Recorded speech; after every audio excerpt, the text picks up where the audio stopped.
empezar con una escena bastante conocida. Una institución o una gran empresa convoca una jornada sobre transparencia, imprime un programa impecable, habla de ética, de gobernanza, de sostenibilidad y de compromiso con la ciudadanía.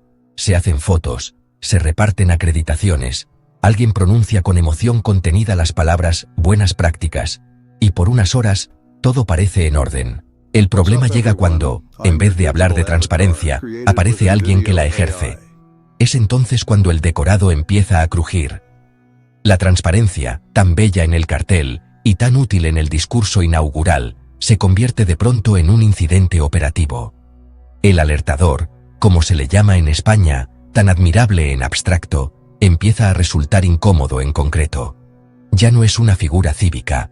Pasa a ser un problema de clima laboral, una perturbación de la paz interna, una presencia inoportuna que obliga a distinguir entre la institución que se declara íntegra y la institución que realmente lo es. Esta ponencia parte de una idea bastante modesta. No existe desarrollo humano sostenible allí donde la verdad necesita escolta. Allí donde advertir de un abuso, una irregularidad o una corrupción resulta más arriesgado que practicarla. La sostenibilidad institucional no pasa de ser una pieza decorativa del discurso. Conviene empezar por una aclaración conceptual que, por evidente, suele ser cuidadosamente evitada. La sostenibilidad no se agota en la dimensión ambiental, ni puede reducirse a un repertorio de indicadores climáticos, taxonomías verdes o compromisos de neutralidad de carbono. Existe una tendencia bastante extendida a tratar la sostenibilidad como si consistiera, sobre todo, en gestionar residuos, medir emisiones y publicar informes con diseño amable y fotografías de manos sosteniendo brotes. Entretanto, la sostenibilidad institucional, esa variedad menos vistosa y mucho más incómoda, queda relegada a una nota al pie. Y, sin embargo, sin instituciones íntegras, no hay desarrollo humano sostenible, sino apenas un decorado moral aceptablemente iluminado. Si un ayuntamiento, una gran empresa, una universidad, una empresa pública, una autoridad regulatoria o una administración sanitaria mantienen canales impecablemente protocolizados mientras castigan al que denuncia irregularidades, la sostenibilidad de la que hablan se parece demasiado a esas fachadas históricas que se conservan para la foto mientras se vacía el edificio por dentro. La teoría institucional contemporánea ha hecho un descubrimiento digno de aplauso. Resulta útil proclamar que quienes alertan sobre abusos, fraudes o ilegalidades cumplen una función democrática valiosa. En abstracto, el whistleblower es casi un héroe cívico. En concreto, con frecuencia pasa a ser un conflictivo, un desleal, un exagerado, un resentido, un desequilibrado, un traidor a la patria, o en el mejor de los casos, un sujeto mal gestionado comunicativamente. La degradación semántica suele ser bastante rápida. Esa degradación no es anecdótica, es estructural. Muestra que, para muchas organizaciones, el problema nunca fue exactamente la corrupción, el fraude o el abuso, sino la alteración del orden interno que produce quien se atreve a nombrarlos. Conviene insistir en algo que a menudo se pierde entre el tecnicismo y la retórica. La protección de alertadores no es una cuestión periférica, afecta al núcleo mismo del desarrollo humano, porque condiciona la posibilidad de que las instituciones o empresas corrijan sus errores, limiten sus abusos y respondan ante el interés general. Un sistema en el que nadie puede denunciar sin miedo, no solo es menos transparente, es menos justo, menos saludable, menos eficiente y, desde luego, menos humano. Allí donde el silencio se premia y la verdad se castiga, la corrupción se normaliza, el abuso se burocratiza y la desigualdad se reproduce con la cortesía administrativa de los formularios bien cumplimentados.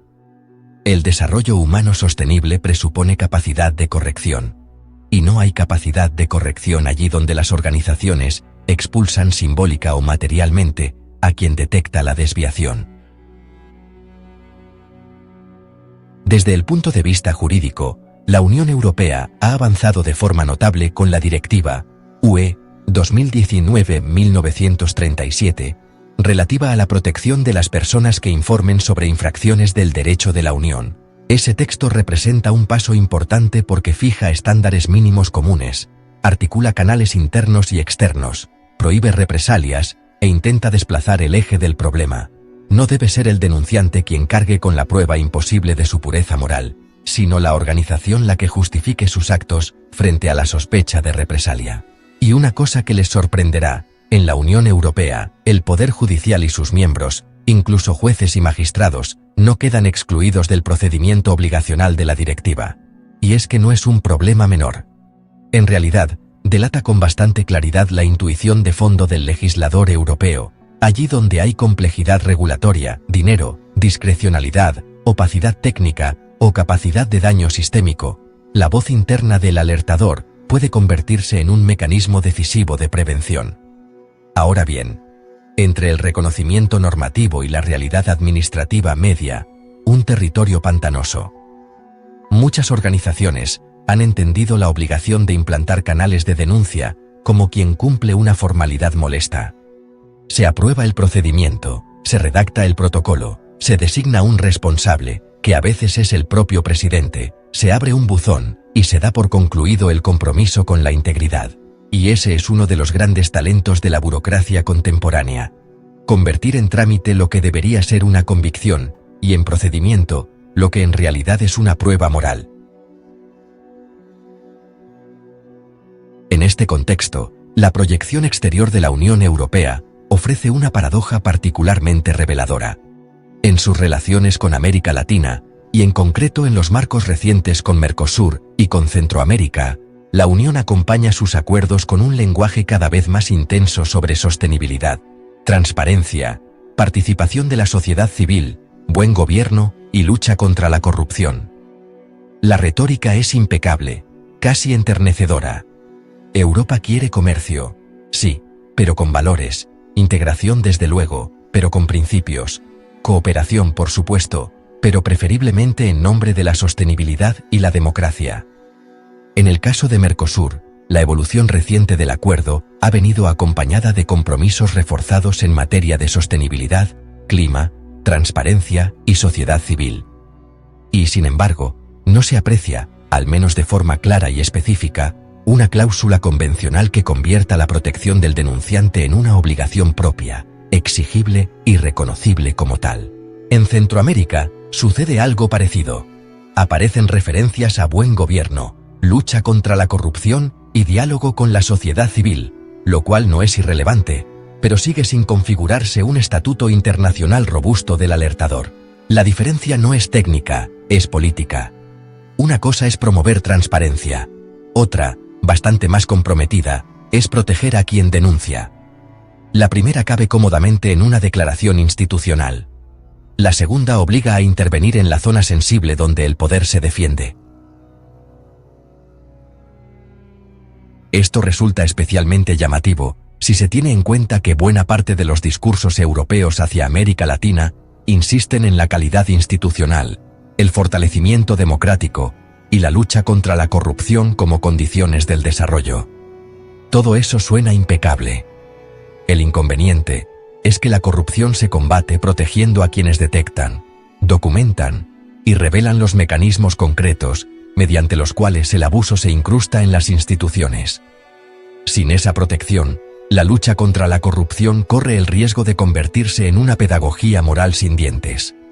Se exhorta a la integridad, se anima a la transparencia, se invoca a la sociedad civil, pero se evita cuidadosamente asegurar la posición jurídica del sujeto más incómodo de todos, el que sabe, el que habla y el que puede probar. La Unión Europea ha entendido, dentro de casa, que proteger al alertador es parte de la defensa del interés público, pero fuera de casa, sin embargo, cierra los ojos y sigue exportando solo la retórica del buen gobierno, y no una arquitectura jurídica de la protección efectiva del alertador. Hay aquí una suerte de coherencia incompleta. Europa se presenta como promotora de valores, pero a veces externaliza esos valores en una versión suavizada, casi higiénica, apta para el comercio diplomático, pero todavía poco comprometida con el sujeto que pone en riesgo la comodidad del sistema.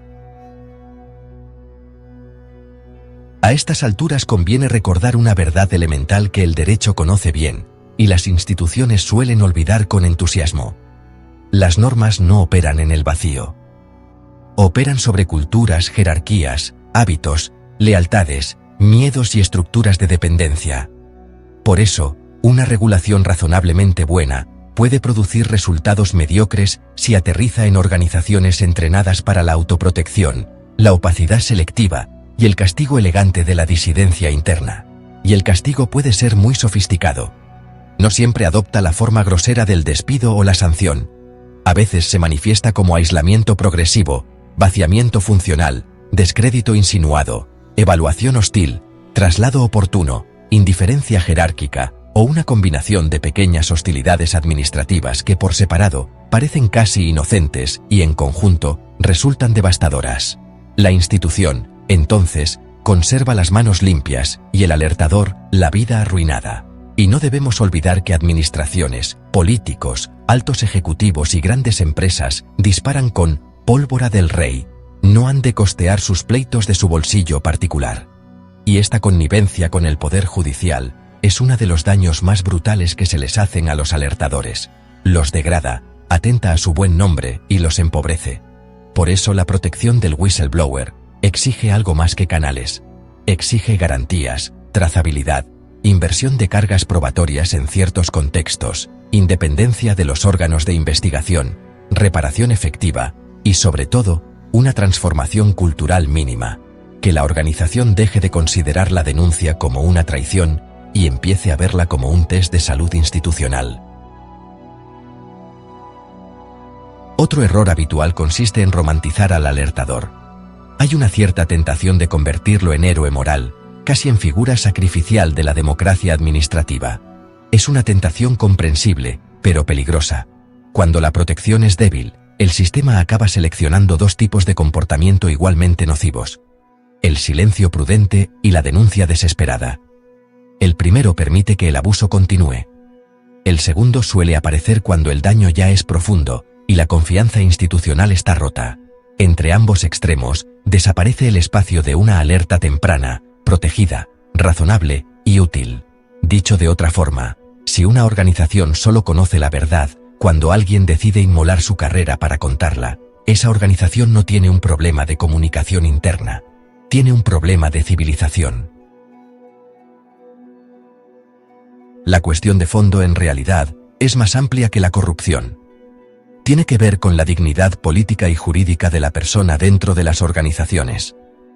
Proteger al alertador significa reconocer que la obediencia no puede situarse por encima de la legalidad, que la lealtad institucional no consiste en encubrir abusos y que el interés general no puede quedar secuestrado por la comodidad jerárquica.